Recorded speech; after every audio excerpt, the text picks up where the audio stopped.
तो स्वागत है आप सबका आज के हमारे एक और नए वीडियो में। आज का वीडियो हमारा पार्ट नंबर 3 होने वाला है, एडमिशन ऑफ अ पार्टनर, जो कि चैप्टर 3 है हमारे क्लास 12 अकाउंटेंसी का। ये हमारा कंटिन्यूएशन होने वाला है हमारे पार्ट 1 और पार्ट 2 का। इससे पहले अगर आपने हमारा पार्ट 2 या फिर पार्ट 1 नहीं देखा है तो पहले उसको कंप्लीट कर लीजिए, बिकॉज उसमें जो टॉपिक्स थे उसी को हमने इस वीडियो में और डिटेल में जाना है। सो अगर आप उसका बेसिक्स ही नहीं जानेंगे तो आपको डिटेल में कुछ नहीं समझ में आने वाला है। एंड ऑल्सो अगर हम बात करें अभी तक की क्या इस चैप्टर में कहानी रही है, तो हमने सबसे पहले वीडियो में जाना था कि न्यू प्रॉफिट शेयरिंग रेशियो हम कैसे फाइंड करते हैं जब हमारा एक एडमिशन ऑफ अ पार्टनर होता है। देन हमने जाना कि सेक्रीफाइसिंग रेशियो कैसे निकालते हैं। उसके बाद टॉपिक हमने जाना कि सेक्रीफाइसिंग रेशियो क्यों निकालते हैं, क्या उसका रीज़न है निकालने का। उसके बाद हमने समझा कि सेक्रीफाइसिंग रेशियो जो निकलता है वो हमारा गुडविल के लिए निकलता है, बिकॉज हमें गुडविल का प्रीमियम जो है, गुडविल का जो ट्रीटमेंट है सेक्रीफाइसिंग पार्टनर के लिए, उसको देना होता है। इस वजह से हम सेक्रीफाइसिंग रेशियो निकालते हैं। देन गुडविल का जो भी शेयर होता है उसको कैपिटल अकाउंट में उसके डाल देते हैं। देन उसके बाद हमने लास्ट वीडियो में जाना था गुडविल का जो ट्रीटमेंट होता है उसके मल्टीपल केसेस थे, उसके बारे में जाना, एंड अदर टॉपिक्स के बारे में जाना, जो कि जैसे आप कह सकते हैं एक हिडन गुडविल का टॉपिक था, उसको भी हमने पढ़ा था। और विद हमने कॉन्सेप्ट भी जाना था और हमने बहुत ही सारे मतलब मल्टीपल 5 से 6 प्रैक्टिकल क्वेश्चंस भी सॉल्व करे थे उसी एक वीडियो में। सो अगर आप उन सबको नहीं देखा है तो देख लीजिए। एंड इस वीडियो में भी हम डिस्कस करने वाले हमारे मिसलेनियस टॉपिक्स यानी कि मल्टीपल टॉपिक्स होने वाले। इस वीडियो में हम 3 टॉपिक्स के बारे में बात करेंगे, कौन कौन से हैं उसको अभी आपको आगे पता चल जाएगा। बट आगे बढ़ने से पहले अगर आप नए हैं तो सब्सक्राइब कर लीजिए, बिकॉज इस चैनल पे free of cost top quality content मिलने वाला है आपको, जो कि आपको एग्जाम्स में फुल मार्क्स स्कोर करने में बहुत ज़्यादा हेल्प करने वाला है। एंड ऑल्सो आप अगर चाहते हैं कि हैंड रिटन नोट्स, जो कि फ्री हैंड रिटन नोट्स मैंने बोला है, आप सबसे प्रॉमिस किया है कि फ्री हैंड रिटन नोट्स दूंगा, तो ये सारी चीज़ें टेलीग्राम चैनल पे वीडियो अपलोड होने से पहले ही अपलोड हो जाती है। तो टेलीग्राम चैनल को ज्वाइन करना है, उसका जो लिंक है डिस्क्रिप्शन बॉक्स में मिल जाएगा।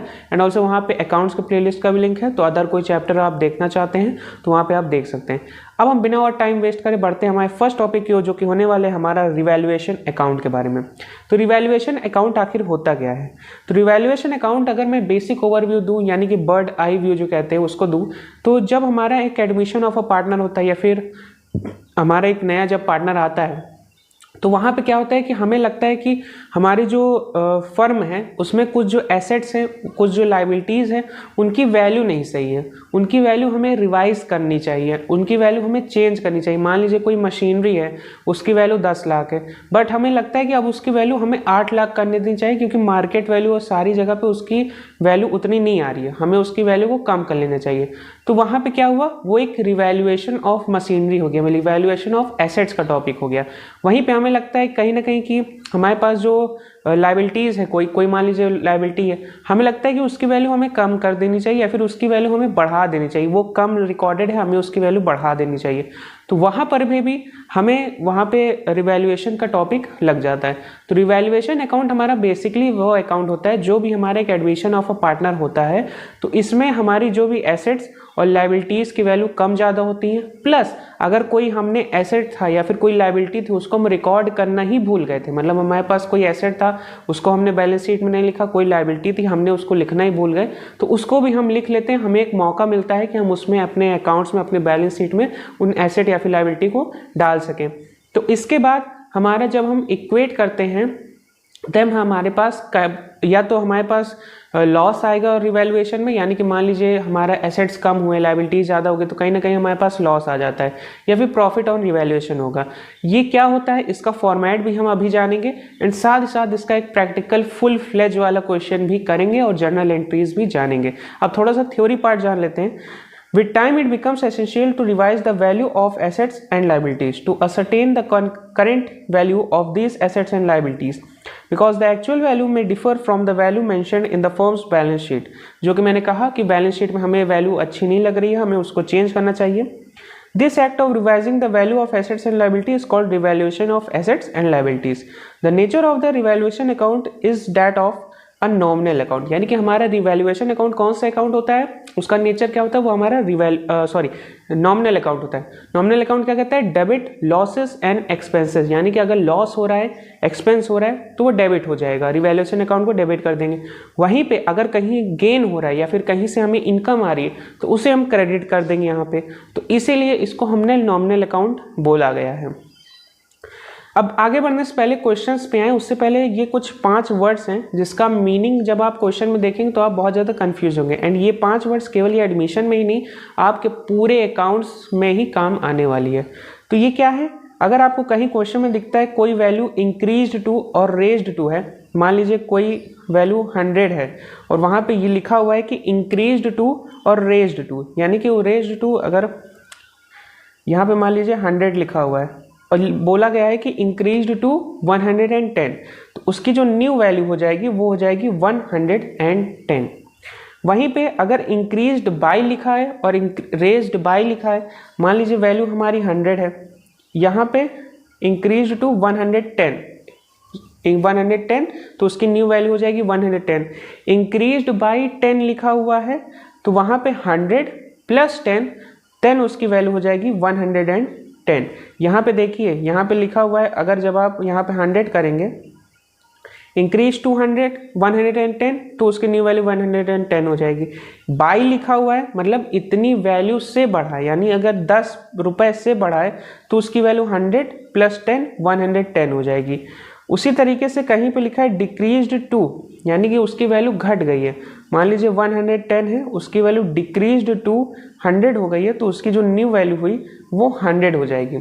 एंड देन उसी तरीके से अगर कहीं पे लिखा है डिक्रीज्ड बाई, यानी कि किसी चीज़ की वैल्यू इतने रुपए से घट गई है, तो यानी कि मान लीजिए 110 है, अगर इसको 100 पे आना है तो यहाँ पे क्या लिखा होगा, decreased by 10 rupees.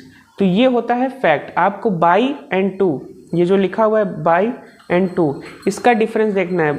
Decrease to है तो जो वैल्यू दी हुई है वही न्यू वैल्यू हो जाएगी, डिक्रीज्ड बाई है तो जो भी वैल्यू दी हुई है और जो डिक्रीज्ड, जितनी वैल्यूज डिक्रीज हो रहे हैं उसको माइनस कर देंगे, तब हमारा वैल्यू आ जाएगा।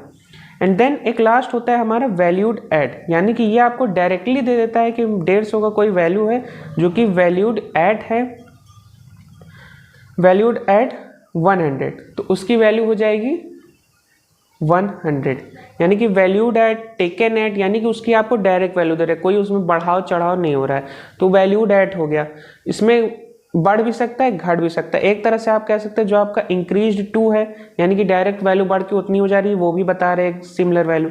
डिक्रीज्ड टू है यानी कि वैल्यू घट के सीधा 100 हो गई, और उसी तरीके से वैल्यूड एट है तो ये बढ़ भी सकता है घट भी सकता है, ये आपको देखना होगा। यहाँ पे हमारा ये भी टॉपिक खत्म होता है। अब हम डायरेक्टली आते हैं हमारे अकाउंटिंग ट्रीटमेंट रिवैल्यूएशन अकाउंट का क्या होता है। When assets and liabilities are shown at revised value in the books of the firm, यानी कि जब हमारे अकाउंट्स के जो बुक्स हैं वहाँ पे रिवाइज्ड वैल्यू हमें लिखना होता है, यानी कि एडजस्टमेंट में हमें दिया रहता है कि बिल्डिंग की वैल्यू घट गई या फिर मशीनरी की वैल्यू बढ़ गई, तो वो सारी चीज़ें। तो सबसे पहले होगा increase in value of asset. जब हमारा एसेट का वैल्यू इंक्रीज होता है तो हम क्या करते हैं वहाँ पे, तो वहाँ पे हम एसेट अकाउंट डेबिट करते हैं। बेसिक प्रिंसिपल है, बहुत बार मैं इसको रिपीट कर चुका हूँ, फिर से कर रहा हूँ। जब हमारा एसेट है उसकी वैल्यू बढ़ेगी तो वो डेबिट होगा, एसेट की वैल्यू घटेगी क्रेडिट होगा। लायबिलिटी की बाय डिफॉल्ट क्रेडिट बैलेंस होता है, लायबिलिटी की वैल्यू बढ़ेगी क्रेडिट होगा, लायबिलिटी की वैल्यू घटेगी डेबिट होगा। कैपिटल है, कैपिटल बढ़ेगी क्रेडिट होगा, कैपिटल घटेगी डेबिट होगा। ये 3 चीज़ें आपको रट लेनी है। तो एसेट की वैल्यू बढ़ रही है तो इस वजह से डेबिट होगा, और यहाँ पे टू रिवैल्यूएशन अकाउंट करेंगे। अब आप कहेंगे रिवैल्यूएशन अकाउंट को क्रेडिट क्यों कर रहे हैं, वो नॉमिनल अकाउंट है। तो वहाँ पे आपका जो एसेट्स की वैल्यू बढ़ रही है तो वो एक तरह से आपकी इनकम नहीं हुई, आपका वो गेन हुआ। यहाँ पे क्यों हम लिख रहे हैं, क्योंकि यहाँ पे आपको हुआ है गेन, एसेट की वैल्यू बढ़ रही है तो आपको गेन हुआ है, इस वजह से हम रिवैल्यूएशन अकाउंट को क्रेडिट कर देंगे। नेक्स्ट है हमारा decrease in value of asset, सीधा उल्टी एंट्री कर देंगे। उल्टी एंट्री क्या हो जाएगी, रिवैल्यूएशन अकाउंट को डेबिट कर देंगे, आपका एक तरह से लॉस हो रहा है, और एसेट्स को हम क्रेडिट कर देंगे बिकॉज एसेट्स की वैल्यू हमारी कम हो रही है। नेक्स्ट है हमारा increase in value of liability, liability value बढ़ेगी क्रेडिट होगा तो उसको हमने क्रेडिट कर दिया। रिवैल्यूएशन अकाउंट एक्सपेंस हो रहा है या फिर लॉस हो रहा है तो करेंगे, तो जब हमारी लायबिलिटीज बढ़ती हैं तो हमें लॉस होता है, तो इस वजह से हमारी जो रिवैल्यूएशन अकाउंट है उसको हम डेबिट कर देंगे। Decrease in value of liability, उसका हम क्या करेंगे, लाइबिलिटी जब हमारी बढ़ती है तो उसको क्रेडिट करते, लाइबिलिटी घट रही है तो उसको डेबिट कर देंगे।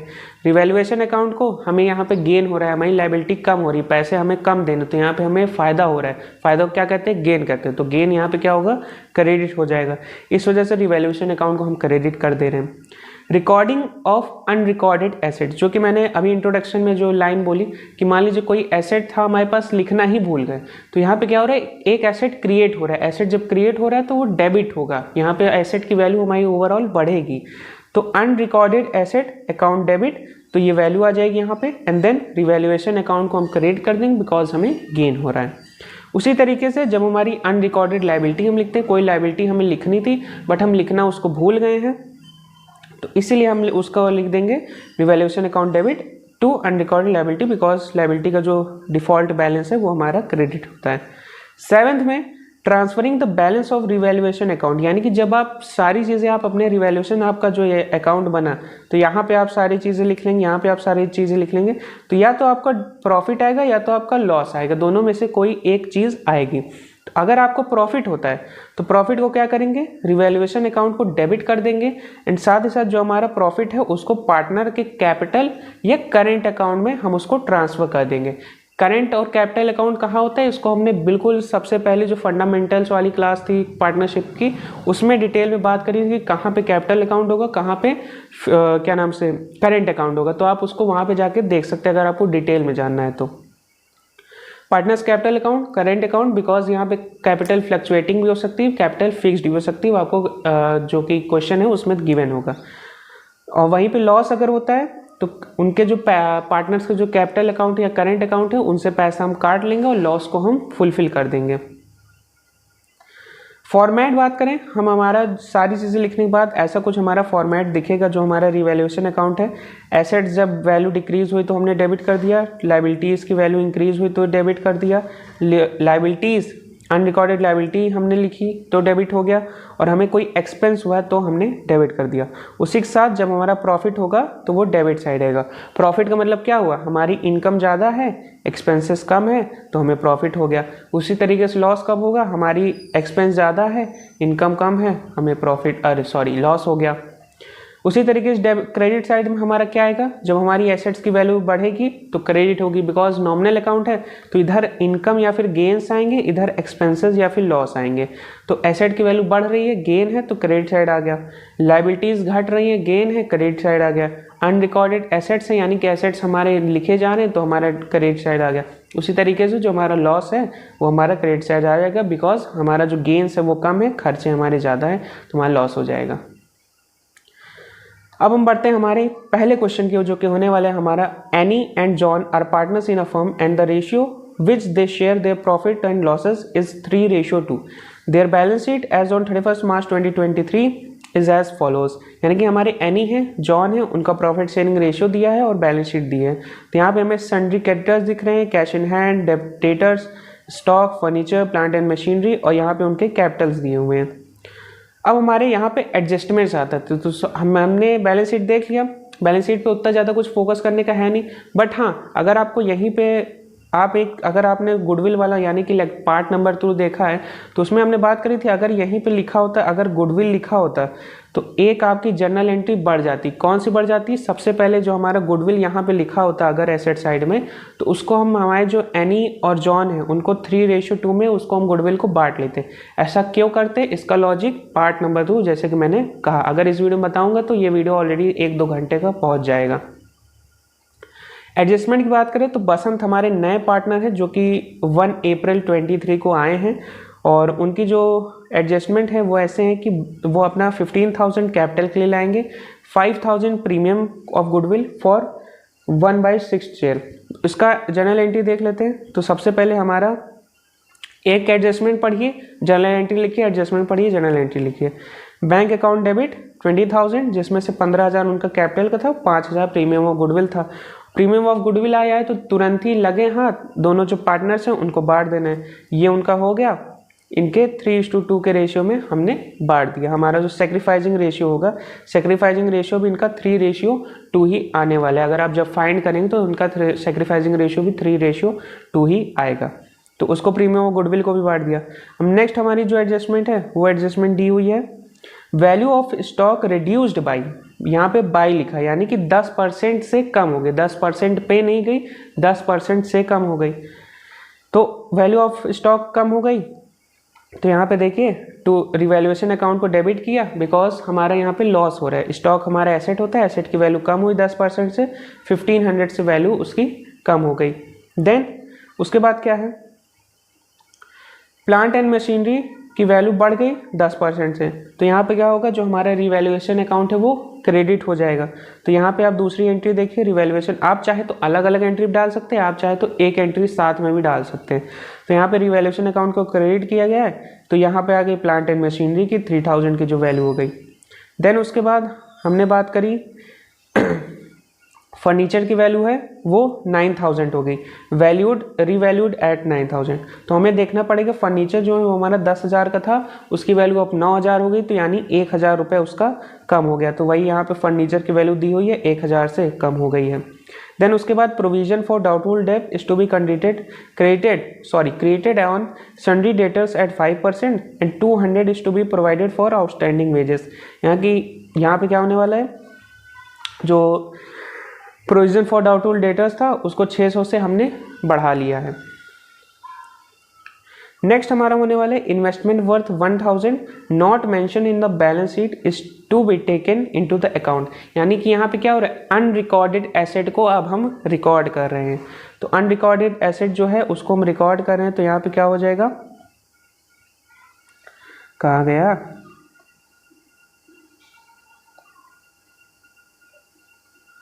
हाँ ये रहा, सॉरी, तो ये रहा रिवैल्यूएशन अकाउंट को हम यहाँ क्रेडिट कर देंगे, और जो हमारी 1000 की अनरिकॉर्डेड इन्वेस्टमेंट थी, ये हमारी अनरिकॉर्डेड इन्वेस्टमेंट जो कि हमारी अनरिकॉर्डेड एसेट थी वो हमारी 1000 में यहाँ पे हम लिख देंगे। नेक्स्ट है creditor of 100 is not likely to claim his money and is to be written off. यानी कि हमारे क्रेडिटर है 100 रुपीज़, वो उनको नहीं चाहिए, तो ठीक है भाई नहीं चाहिए तो रहने दो। तो उसी तरीके से हमारा जो सन्ड्री क्रेडिटर है उसको हम हटा देंगे, और जो हमारा रिवैल्यूएशन है उसको हम बढ़ा देंगे। यानी कि हमें एक गेन हो गया, हमें 100 रुपये देना था किसी को, उसको नहीं चाहिए तो भाई मत लो, मेरा ही फ़ायदा हो गया। उसी तरीके से हमारा जो आउटस्टैंडिंग वेजेस था वो भी 200 रुपये देना है हमें, तो हमारा एक लॉस हो गया, तो इस वजह से हमने यहाँ पर लिख लिया। अब हम क्या करेंगे, हमारा जो रिवैल्यूएशन अकाउंट है अब उसको हम यहाँ पे क्रिएट कर लेंगे। तो रिवैल्यूएशन अकाउंट जब आप क्रिएट करेंगे तो यहाँ पे हमारा स्टॉक की वैल्यू घटी थी 1500 से, वो आ गया, फर्नीचर की वैल्यू कम हुई थी 1000 से, वो आ गया, डाउटफुल डेट्स हमें बढ़ाने थे तो उसमें 600 से आ गया, और हमारे आउटस्टैंडिंग वेजेस थे यानी कि अनरिकॉर्डेड लायबिलिटी थी वो 200 से आ गई। Then plant and machinery 3000, investment 1000 रुपये, सन्ड्री क्रेडिटर्स 100 रुपये हमारा आ गया, एंड हमारा प्रॉफिट ऑन रिवैल्यूएशन 800 रुपये आया है, जो कि ओल्ड पार्टनर्स के ओल्ड रेशियो में। याद रखना है रिवैल्यूएशन अकाउंट में न्यू पार्टनर का कुछ भी नहीं मिलेगा, भले ही लॉस हो या फिर प्रॉफिट हो। अगर लॉस होगा तो ओल्ड पार्टनर शेयर करेंगे, प्रॉफिट होगा तो ओल्ड पार्टनर ही ओल्ड रेशियो में ही शेयर करेंगे। तो उसको डाल दिया, और साथ साथ इसकी रिवैल्यूएशन अकाउंट का जो प्रॉफिट और लॉस आएगा इसकी एंट्री डालना नहीं बोलना, इसकी एंट्री आ गई रिवैल्यूएशन अकाउंट डेबिट, क्योंकि प्रॉफिट हुआ था, और इन दोनों को हमने दे दिया। यहाँ पे हमारा जो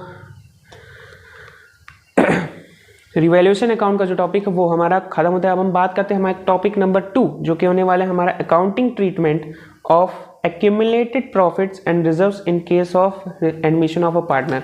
यानी कि हम यहाँ पे जब हमारा एक पार्टनर का एडमिशन हो रहा है तो हमारे बैलेंस शीट में कुछ एक्यूमुलेटेड प्रॉफिट है, यानी कि पहले के कुछ प्रॉफिट रखे हुए जिसको हमने डिस्ट्रीब्यूट नहीं किया था, या फिर हमारे पास कुछ रिजर्व्स पड़े हुए हैं जिसको हम डिस्ट्रीब्यूट नहीं किए थे। तो अगर हमारा एडमिशन ऑफ अ पार्टनर होता है तो पुराने कुछ प्रॉफिट या फिर रिजर्व्स हैं तो उसको क्या हम अकाउंटिंग ट्रीटमेंट देंगे उसके बारे में हम बात करते हैं।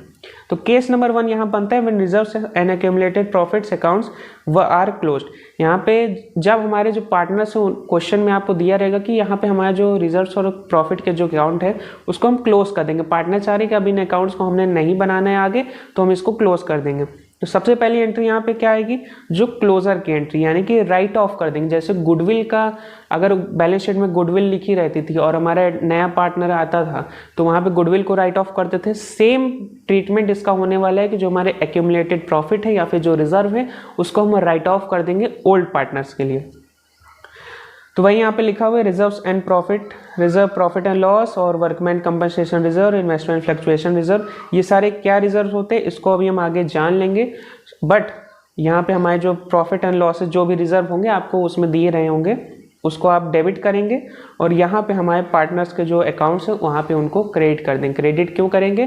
क्योंकि उनका जो कैपिटल है वो बढ़ है, capital account by default credit होता है बैलेंस, तो जब वो बढ़ेगा तो वो भी क्रेडिट ही हो जाएगा। और ये सारे जो हमारे रिजर्व्स हैं, हमारी लाइबिलिटीज़ होती, तो लाइबिलिटीज़ हमारी कम हो रही है तो यहाँ पे हमारा जो है डेबिट हो जाएगा। सेकेंड एंट्री क्या जाएगी?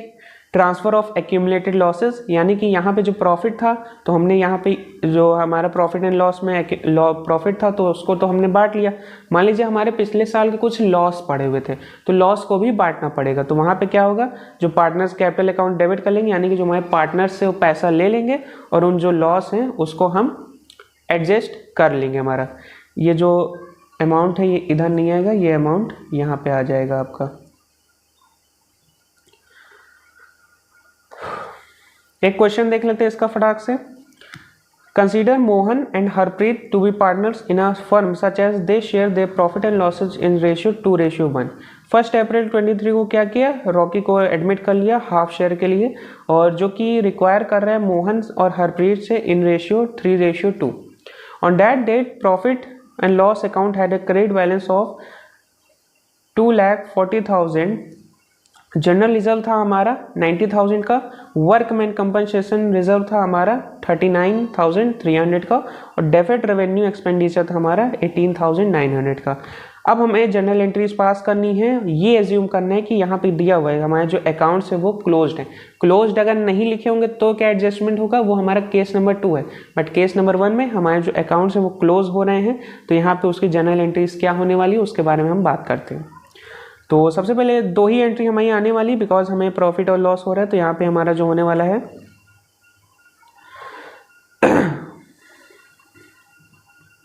सबसे पहले प्रॉफिट एंड लॉस का जो एंट्री था 2,40,000, यानी कि जो हमारा प्रॉफिट एंड लॉस अकाउंट था उसका आप देखेंगे क्रेडिट बैलेंस दिया हुआ है। जब भी हमारे आपके क्वेश्चन में अगर प्रॉफिट एंड लॉस अकाउंट दिया हो और वहाँ पे क्रेडिट बैलेंस लिखा हो तो वो आपका प्रॉफिट होता है, और वहाँ पे अगर डेबिट बैलेंस लिखा हो तो आपका लॉस कहलाता है। यहाँ पे क्रेडिट बैलेंस है आपका 2,40,000 आ गया, तो उसको हमने पार्टनर्स ने डिस्ट्रीब्यूट कर लिया अपने ओल्ड रेशियो में, ओल्ड पार्टनर्स के ओल्ड रेशियो में ही आने वाला है।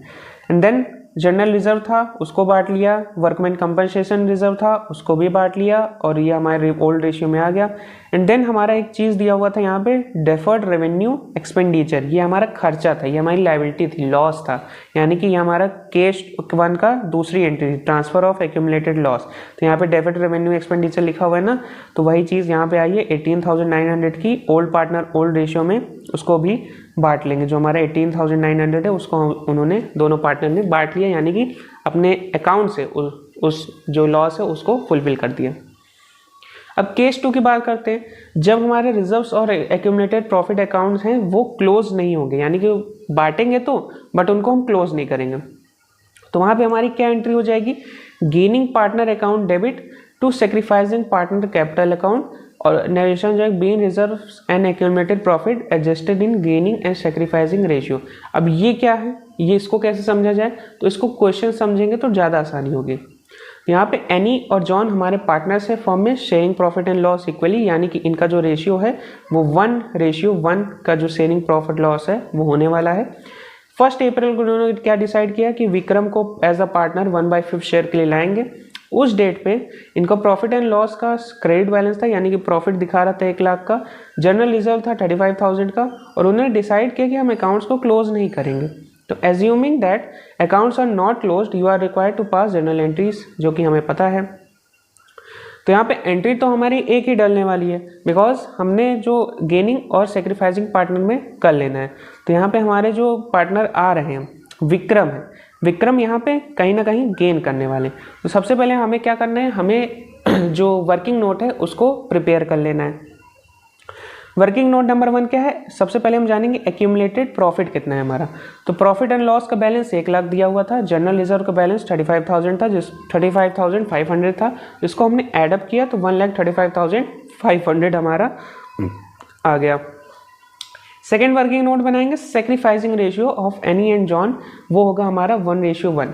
यहाँ पे मैं डायरेक्टली कैसे बोल पा रहा हूँ, तो एक आपको ट्रिक बताता हूँ। जब आपके क्वेश्चन में ये दिया हो कि 1/5 शेयर के लिए कोई पर्सन आ रहा है, वहाँ पे ये न लिखा हो कि वो कितना रेशियो किससे ले, केवल उसका शेयर गिवन हो। जैसे यहाँ पे केवल विक्रम का शेयर गिवन है, और प्रीवियस क्वेश्चन में बात करें तो जैसे यहाँ पे रॉकी आ रहा था, तो वो अपना शेयर मोहन और हरप्रीत से 3:2 में एक्वायर कर रहा था। तो यहाँ पे नहीं, ट्रिक काम आएगी जहाँ पे केवल 1/5 शेयर लिखा हो, ये ना दिया हो कि वो जो पार्टनर है, यानी कि हमारा जो यहाँ पे विक्रम है हमारे क्वेश्चन में, वो कितना परसेंटेज या फिर कितना रेशियो किस पार्टनर से ले रहा है, या फिर क्या उसका डिस्ट्रीब्यूशन है, कोई इन्फॉर्मेशन ना हो, केवल उसका रेशियो गिवन हो और ओल्ड पार्टनर का ओल्ड रेशियो गिवन हो।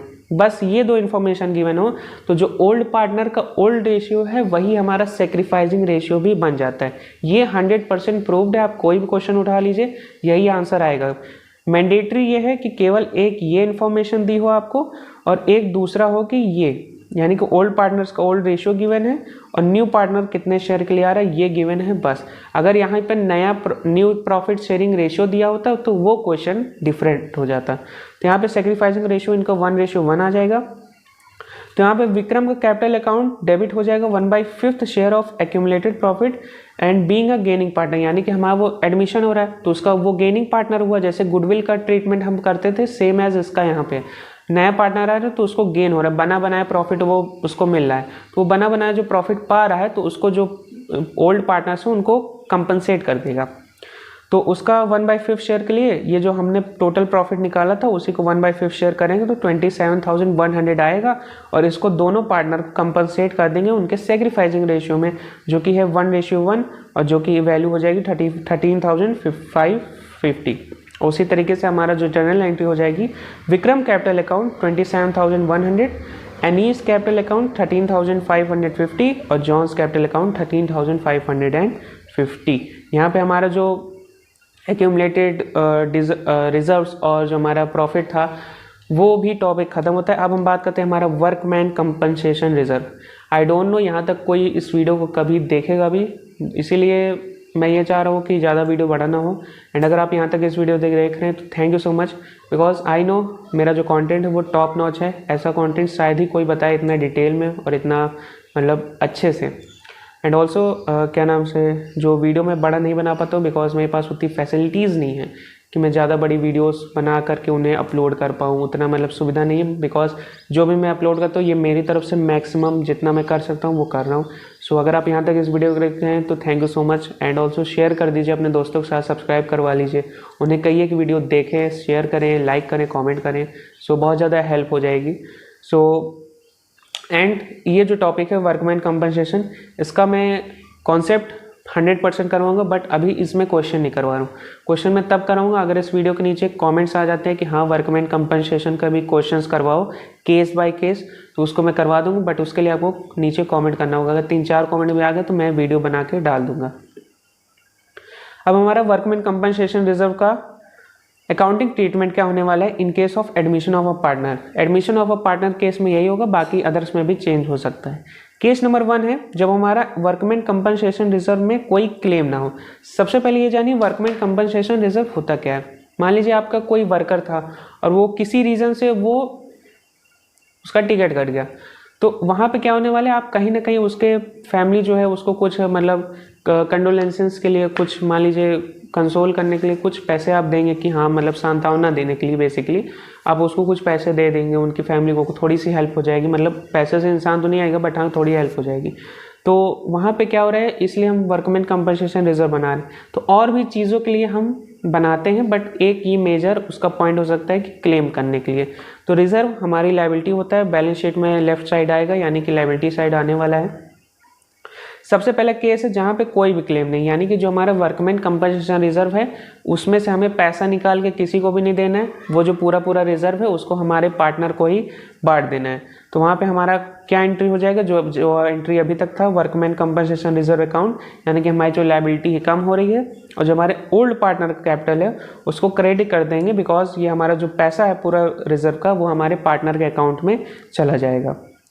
केस नंबर 2 की बात करें जहाँ पे हमारा वर्कमैन कंपनसेशन रिजर्व का जो क्लेम है यहाँ पे पहले क्या था, कोई पैसा नहीं मांग रहा था, अब क्या है, कोई ना कोई पैसा मांग रहा है, तो हमें पैसा देना है, लेकिन जो पैसा हम दे रहे हैं वो कम है हमारे रिजर्व से। यानी कि हमारे रिजर्व में 100 रुपये था, हमने 100 रुपये इकट्ठा करके रखे थे कि मान लीजिए इमरजेंसी में देना होगा, लेकिन हमने किसी को 90 रुपीज़ ही देना पड़ा और हमें 10 रुपये हमारे पास बच गया। तो ये 90 रुपीज़ जिसका है उसको तो दे देंगे, यानी कि जिसको कंपनसेट करना है उसको दे देंगे, और जो 10 रुपये बचा हुआ है इसको हमारे जो ओल्ड पार्टनर्स हैं वो आपस में बांट लेंगे। तो वहीं पे है, यहाँ पे हमारे जो वर्कमैन जो क्लेम है, हमें जो पैसा देना है वो कम है और जो पैसा बचा हुआ है उसको हम बांट लेंगे। तो सबसे पहली एंट्री होगी जो हमें पैसा देना है उसकी एंट्री कर लेंगे। तो उसकी एंट्री सेम हो जाएगी, वर्कमैन कंपनसेशन रिजर्व, यानी कि रिजर्व से पैसा जा रहा है तो उसको डेबिट कर देंगे। और क्यों जा रहा है, to provision for workman compensation claim account, यानी कि ये अकाउंट बनेगा हमारा जब हमें पैसा किसी वर्कर को देना होता है। सेकेंड एंट्री यहाँ बन जाएगी अनक्लेम्ड अमाउंट ऑफ वर्कमैन। मान लीजिए ये हमारा 90 रुपीज़ था, 90 रुपीज़ हमने दे दिए और 10 रुपये बचा हुआ, तो 10 रुपये जो है वो ओल्ड पार्टनर्स बांट लेंगे। Unclaimed amount of workman compensation reserve transfer to partners capital account, तो workman compensation reserve account debit और पार्टनर के अकाउंट में जो पैसा बचा हुआ है उसको डेबिट कर दें। केस नंबर 3 अब यहाँ पे आता है कि जो पैसा हमें देना है और जितना पैसा हमारे पास है, यानी कि हमारे पास 100 रुपीज़ है रिजर्व में और हमें 100 रुपीज़ ही देना है, यानी कि हमारे पास कितना बचा, 0 रुपीज़ बचा। तो केवल यहाँ पे एक एंट्री होगी, जो एंट्री होगी हमें पैसा देने वाली। तो if the claim for workman compensation is equal to the amount of workman compensation reserve, यानी जितना क्लेम देना है और जितना पैसा है हमारे पास वो दोनों इक्वल होने वाला है। तो यहाँ पे workman compensation reserve account debit to provision for workman compensation account claim account, तो यहाँ पे एक एंट्री हमारी आ जाएगी। फोर्थ केस क्या होने वाले हमारा, जब हमारा जो पैसा हमें देना है वो ज़्यादा है हमारे अमाउंट से, यानी कि हमें मान लीजिए 100 रुपीज़ है हमारे रिजर्व में, बट हमें यहाँ पे 150 रुपीज़ देना है। तो यहाँ पे हमें 50 रुपीज़ एक्सेस में देना है, यानी कि हमने 100 रुपये अपनी जेब में रखे थे, बट हमें वो 100 रुपये देने हैं और प्लस 50 रुपये एक्स्ट्रा देने हैं। तो उसकी एंट्री क्या होगी, तो सबसे पहले एंट्री हो जाएगी when the claim is more than reserve, यानी कि जो हमारा क्लेम है वो रिजर्व से ज़्यादा है। तो यहाँ पे सबसे पहले हम रिजर्व का पूरा इस्तेमाल कर लेंगे, वो डेबिट हो जाएगा। साथ ही साथ यहाँ पे हम रिवैल्यूएशन अकाउंट करेंगे। रिवैल्यूएशन अकाउंट क्यों करेंगे, क्योंकि एडमिशन ऑफ अ पार्टनर के चीज़ में हो रहा है, रिवैल्यूएशन अकाउंट हमारा खुला हुआ है, एंट्री अकाउंटिंग हम उसी टाइम पे कर रहे हैं, तो इसको हम रिवैल्यूएशन अकाउंट में ही एडजस्ट कर लेंगे और रिवैल्यूएशन अकाउंट को डेबिट कर देंगे, क्योंकि ये हमारा एक प्रकार से एक्सपेंस हो गया। एक्सपेंस को हम डेबिट करते हैं क्योंकि हमारा वो नॉमिनल अकाउंट है, और हम क्रेडिट कर देंगे जो हमारा प्रोविज़न है क्लेम का उसको। अब हम क्या करेंगे, जो हमारा रिवैल्यूएशन अकाउंट है, यानी कि जो हमने एक्स्ट्रा पैसा दिया है उसको हम अपने पार्टनर से वसूल कर लेंगे। तो when the revaluation amount of claim is charge from partners capital account, यानी कि हमारे जो पार्टनर्स हैं उनसे हम जो पैसा एक्स्ट्रा दिया उसको हम वसूल कर लेंगे। तो पार्टनर्स कैपिटल अकाउंट डेबिट, यानी कैपिटल अकाउंट से उसके काटा और रिवैल्यूएशन अकाउंट में भर दिया, उसका ट्रीटमेंट कर दिया। अब हमारा जो लास्ट टॉपिक होने वाला है ऑफ दिस वीडियो, जो कि हमारा investment fluctuation fund in case of admission of a partner. Case number 1 होने वाला है जब हमारा book value and market value investment is same, यानी कि ये जो टॉपिक है और वर्कमैन कंपनसेशन, ये एक तरह से आप इसका जो कोर कॉन्सेप्ट है वो सेम है। इन्वेस्टमेंट फ्लक्चुएशन फंड हम तब बनाते हैं, मान लीजिए हमने कहीं मार्केट में, मान लीजिए शेयर मार्केट में इन्वेस्टमेंट की है 10 लाख का, और हम सोच रहे हैं कि मान लीजिए कल को उसकी वैल्यू कम हो जाती है, उसकी वैल्यू बढ़ जाती है, तो हमें अपने पास कुछ पैसा रखना चाहिए कि वो हमारे बिजनेस को अफेक्ट ना करे। इस वजह से हम इसको एक रिजर्व की तरह बनाते हैं, इसको एक फंड बनाते हैं। तो मान लीजिए कल को उसकी 10 लाख से वैल्यू 5 लाख हो जाती है, तो हमारे पास इतना पैसा रहना चाहिए कि हम वहाँ पर लगा दें जिससे हमारे बिजनेस में कोई डिफरेंस ना आए, कोई इफेक्ट ना पड़े। तो केस नंबर 1 क्या है कि जो हमारी बुक वैल्यू है और मार्केट वैल्यू है वो इन्वेस्टमेंट की सेम है, यानी कि यहाँ पे हमारा जो फंड है उसका कोई भी इस्तेमाल नहीं होने वाला है। तो जब हमारे फंड का इस्तेमाल नहीं होगा तो जो फंड है हमारा इन्वेस्टमेंट फ्लक्चुएशन फंड, उसको हमारे जो ओल्ड पार्टनर्स हैं उनको ओल्ड रेशियो में बांट देंगे। केस नंबर 2 है जब हमारा मार्केट वैल्यू फर्म की जो मार्केट वैल्यू है वो हमारी बुक वैल्यू से कम है। तो उसमें पहला केस क्या आता है, fall in value is less than investment fluctuation fund, यानी कि मान लीजिए हमारा जो फंड है उसमें 100 रुपीज़ है, बट जो इन्वेस्टमेंट की वैल्यू हुई है वो 50 रुपीज़ से कम हुई है, तो हमारे पास अभी भी 50 रुपीज़ बचा हुआ है। तो ये बचा जो है उसको हम पार्टनर्स में बांट लेंगे। तो इसमें सबसे पहली एंट्री आएगी जो इन्वेस्टमेंट कम हुए तो उसको कंपनसेट करेंगे। तो investment fluctuating fund account debit to investment account. To investment account यहाँ पे हम क्यों कर रहे हैं, हमारा जो रिजर्व है वो जा रहा है और जो हमारे इन्वेस्टमेंट की वैल्यू है उसको हम कंपनसेट कर रहे हैं, तो इस वजह से यहाँ पे वो क्रेडिट हो जा रहा है। सेकेंड एंट्री बचेगी, जो पैसा बचा हुआ है उसको हम ओल्ड पार्टनर्स को बांट देंगे, तो वहीं पे है fluctuation fund account debit to old partner capital, यानी कि जो बचा हुआ पैसा उसको हम ओल्ड पार्टनर को ओल्ड रेशियो में बांट लेंगे। सेकेंड केस क्या है, fall in value is equal to investment fluctuation fund, यानी कि यहाँ पे क्या है कि जो हमारा पैसा घट रहा है उसकी जो वैल्यू है वो सेम है हमारे फंड की वैल्यू से, यानी कि अगर 100 रुपये घट रहा है तो हमारे पास भी 100 रुपये बचे हुए हैं। यहाँ पे 2 बार आ गया तो इसको एक कैसे काट देना है। एंट्री क्या हो जाएगी, इन्वेस्टमेंट फ्लक्चुएशन फंड, एक ही एंट्री आएगी, जैसे कि हमारा वर्कमैन कंपनसेशन वाले में था कि जो क्लेम है वो भी 100 रुपीज़ है और जो रिजर्व है वो भी 100 है, तो केवल एक एंट्री जाएगी। इसी तरीके से यहाँ पे जो फंड है उसके डेबिट कर देंगे और जो इन्वेस्टमेंट है उसको यहाँ पे क्रेडिट कर देंगे।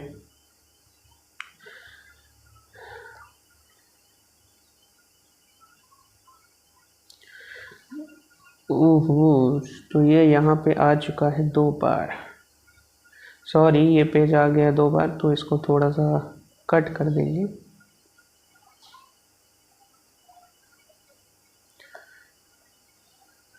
सी पार्ट में चलते हैं। सी पार्ट क्या कहता है हमारा, fall in value more than investment fluctuation.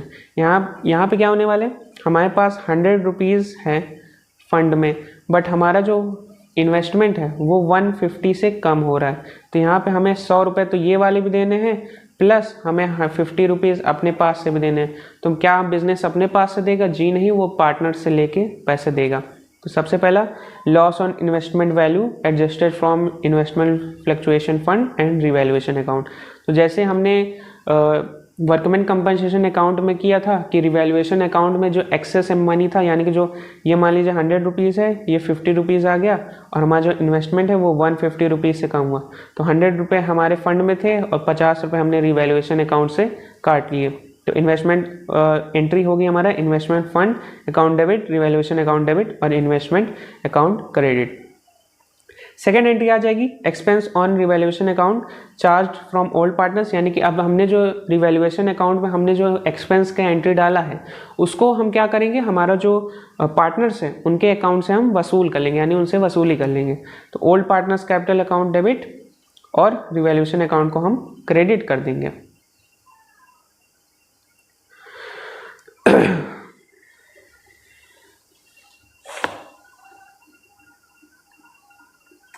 Next हमारा क्या होने वाला है, अब क्या है केस नंबर 3 में हमारी जो मार्केट वैल्यू है इन्वेस्टमेंट की वो ज़्यादा है बुक वैल्यू से, यानी कि हमने सोचा था कि हमारी जो इन्वेस्टमेंट है वो 100 रुपीज़ की, यहाँ पे फंड का कोई रोल नहीं है, फंड को हम साइड में रखते हैं। हमारा जो मार्केट वैल्यू अभी तक क्या था, एक बार इक्वल आई, फंड के इक्वल आई तो जितना है पैसा मीट हो गया, फंड से ये इन्वेस्टमेंट है, इन्वेस्टमेंट कम हुआ हमारा तो जितना पैसा लगा उतना लगा दिया और जो एक्सेस बचा उसको पार्टनर्स को दे दिया। यहाँ पे क्या है कि हमारे जो इन्वेस्टमेंट की वैल्यू है वो फंड से भी ज़्यादा गिर गई, यानी कि ये हमारा फंड है, ये इन्वेस्टमेंट की वैल्यू एकदम गिर गई, तो जितना फंड था उसको दिया ही दिया और बाकी रिवैल्यूएशन से काट लिया। अब क्या है हमारी इन्वेस्टमेंट की वैल्यू बढ़ रही है, तो वैल्यू बढ़ रही है तो उसका भी हमें फ़ायदा होगा। तो उसमें पहली एंट्री डालेगी जो हमारा फंड था सबसे पहले उसका कोई यूज़ नहीं है तो उसको ओल्ड पार्टनर्स आपस में बांट लेंगे, तो ये उसकी एंट्री हो गई पैसा बांटने की, फंड को डिस्ट्रीब्यूट करने की ओल्ड पार्टनर्स ओल्ड रेशियो में। सेकेंड एंट्री यहाँ पे हो जाएगी हमारी जो हमें प्रॉफिट हुआ है, यानी कि जो हमारा increase in value of asset हुआ है, हमारा जो याद करिए स्टार्टिंग में रिवैल्यूएशन अकाउंट में जो हमने बात की थी पहले इससे पहले, तो वहाँ पे increase in value of asset था तो हम क्या करते थे, रिवैल्यूएशन अकाउंट को क्रेडिट कर देते थे। तो जब हमें ज़्यादा पैसा देना है तो डेबिट करते थे रिवैल्यूएशन अकाउंट को, तो अब पैसा हमें कम देना है, हमें प्रॉफिट हो रहा है तो हम उसको यहाँ पे क्रेडिट कर देंगे। तो investment account debit to revaluation account, यानी कि हमारी एक तरह से रिवैल्यूएशन अकाउंट की एंट्री यहाँ पे हो जाती है। अब जो है हमें जो प्रॉफिट हुआ है, यानी कि हमने यहाँ पे रिवैल्यूएशन अकाउंट को, मान लीजिए जब हम रिवैल्यूएशन अकाउंट को डेबिट करते थे, यानी कि ज़्यादा पैसा देना रहता था, तो यहाँ पे जब 50 रुपये से हम यहाँ पे डेबिट करते थे तो उसको वसूली कर लेते हमारे पार्टनर से। अब हमारे पास ज़्यादा पैसा आया तो जो हमारे पार्टनर से अगर वसूली भी करते तो उनको बांटते भी हैं अगर हमें प्रॉफिट हुआ है। तो profit on revaluation distributed among old partners, तो रिवैल्यूएशन अकाउंट का जो भी प्रॉफिट है उसको हम डेबिट कर देंगे और हमारे जो ओल्ड पार्टनर्स हैं उनको ओल्ड रेशियो में दे देंगे। यहाँ पे हमारा जो 3 टॉपिक्स या फिर 4 टॉपिक्स जो हमने पढ़े वो खत्म होते हैं। वीडियो को बंद करने से पहले आप सबसे कहता हूँ टेलीग्राम चैनल को ज्वाइन कर लीजिए, बिकॉज वहाँ पे सारे नोट्स फ्री ऑफ कॉस्ट मिलेंगे। एंड चैनल को सब्सक्राइब कर लीजिए। एंड इस चैप्टर में अभी 1 या 2 वीडियो अभी और आएंगे, बिकॉज थोड़ा सा टॉपिक्स बचा हुआ है और फुल फ्लेज्ड क्वेश्चन आते हैं, यानी कि जिसमें सारी एडजस्टमेंट है, उसका वीडियो एक अलग से आएगा जिसमें पूरा एक क्वेश्चन हम कंप्लीट करेंगे। ऑल्सो उसके लिए बेल आइकन को ऑन कर लेना है, सब्सक्राइब कर लेना है, लाइक करना है इस वीडियो को। कोई डाउट है, कोई कमेंट है, कोई फीडबैक है तो कमेंट बॉक्स ओपन है, वहाँ पे आप लिख सकते हैं। एंड मिलता हूँ मैं आपसे अगले वीडियो में, तब तक के लिए अपना ख्याल रखें, अपने माता पिता का ख्याल रखें। जय हिंद।